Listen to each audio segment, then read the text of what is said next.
bing, bing, bong, bong. Now watch this drive. Obama.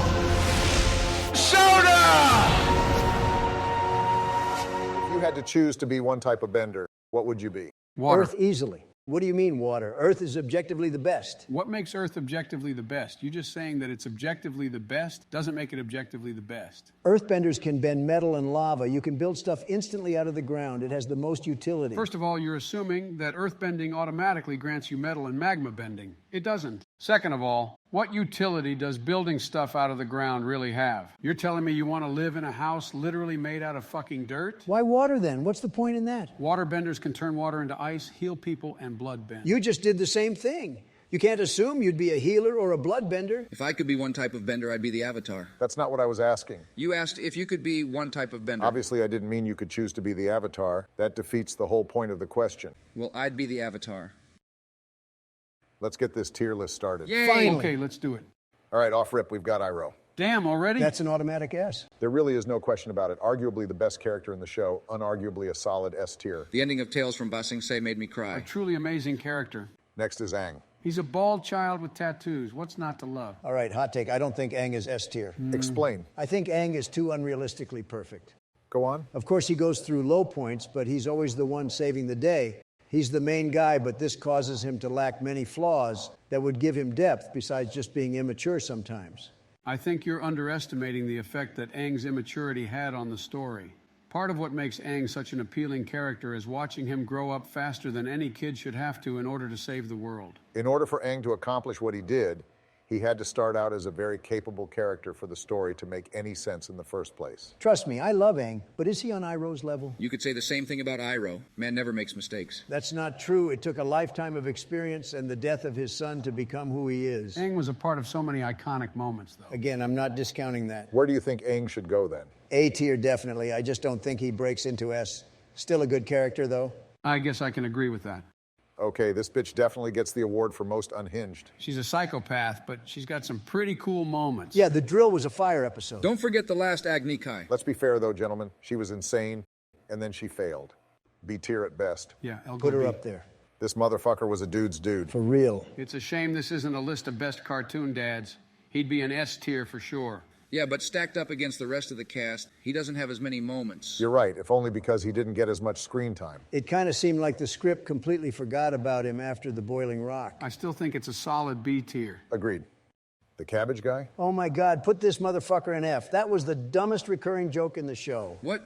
I love the Cabbage Guy. That tracks, George. You're dumber than a box of rocks. Jesus, Whoa. Donald, what the fuck do you have against cabbages? I'm pretty neutral on the cabbage joke. Let's split the difference and put it in C. That's the dumbest shit. We've got Appa. This fluffy goober has to go in S. You really want Appa over Aang? You were the one that didn't want Aang in S. I don't want Appa in S either. Appa came in clutch so many fucking times, though. Bottom line, if you don't have Appa, you don't have the last Airbender. The same thing could be said about Aang. Aang isn't fluffy like Appa, though. Just fucking put him in S. Okay, Katara is next. I've got to say it, that is one bad bitch. She's also like 12, just so you know. Bro, she nagged everyone's head off the entire first half of the show. Yeah, they definitely mellowed out on that later on. Her character got better as the show went on. She does have a lot of actual character development, though. Comparing Katara to most other female cartoon characters, she's one of the few strong female role models I'd want Sasha and Malia to see when they were younger. Classic Barry, always caring about the children. You make me sick. I don't think she's as good as Aang, but she's still a solid A tier. That's all I'm saying. Combustion Man. This dude was cool as hell. I'd definitely hire him as an assassin. It's a shame he never said or did anything besides attack the protagonists. Like at all. Now that I think of it, this dude showed up and fucked shit up until he literally couldn't anymore. For no fucking reason. I'll say it once, I'll say it again. He was insane, and then he failed. B tier at best. Honestly, put him in C. He's not on Azula's level. He was so cool, though. Next up, we have Rando Sandbender Guy. This dude was F tier. absolutely stupid. Literally just a plot device to get the gang to hurry to Ba Sing Se. Yep. Monk Gyatso. In another life, I know me and this motherfucker could have rolled a fat blunt together. I say, hey, if the other monks listened to him, then the world wouldn't be in this mess in the first place. If that's the case, and this amazing story would have never happened if Gyatso got his way, doesn't that mean he's bottom tier? Stop trying to get all fucking meta with me. Put him in A. Hama, the bloodbender lady. God, this bitch sucked. It's not even the comical evilness that got to me. Her character motivations make no goddamn sense. I know, right? You escaped from the Fire Nation, and your first instinct is to live the rest of your life there? Go back to your family. But Biden, if she did that, she wouldn't have time to blood bend people into a mountain for no goddamn reason. She's just a creepy little witch. Her character was always about furthering Katara's development.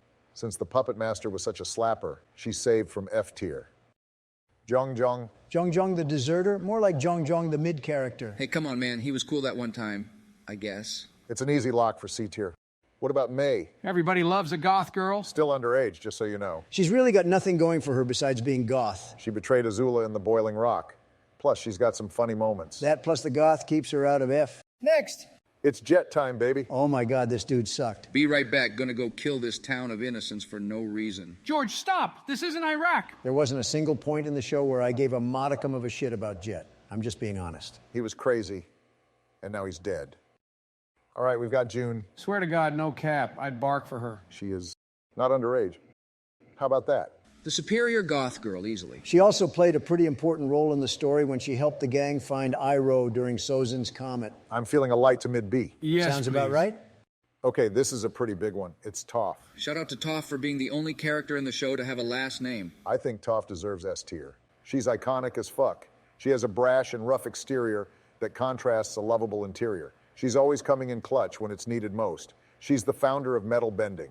She's kind of a Mary Sue, Barry. I've had enough with you. You think characters having a bunch of flaws equals good character. That's not how it works. Would Toph be a better character if she had leukemia? It would be pretty funny. She's not a Mary Sue. She's literally fucking blind. I don't think flaws equal good characters. I just think good characters develop a lot over time. Toph does develop a lot. I'm surprised you're not more into the best earthbender in the series, Donald. It's not the same. I swear to God, this asshole never stops playing devil's advocate. Fine, we can put it in S, but only if you admit we're doing it because she's cool, not because she's a better character than Aang. Well worth the price of admission. Her seismic sense and metal bending are cool as fuck. Do you think an earthquake to Toph would be really bright because of her feet? Admiral Zhao. Admiral Zhao? More like Admiral Mid. This dude's entire personality was angry guy gets angry and yells a lot. Those J. Schlatt sideburns don't help either. He was a complete tool for progressing the plot. His only purpose was acting as a foil to Zuko in Season 1 and then getting dicked down in the Northern Water Tribe. He was an absolute scrub through and through. We have this jackass. Master Paku's motivations just made no goddamn sense to me. I agree. Like, you're really going to not train the Avatar and let the Fire Nation destroy the world because you won't teach a girl? Imagine what that motherfucker would have thought if Aang left and the Fire Nation destroyed the Northern Tribe. Oopsie, wasn't my fault, guys. I'm just fucking stupid. The only thing that keeps him out of F tier is that he eventually wisened up, but yeah, that entire conflict made no sense. Long shot. This guy Oh, you fucks. know this This guy dude fucks. gets mad There's pussy. never a moment where he's not getting pussy. Yo, Pierre, you want to come out here?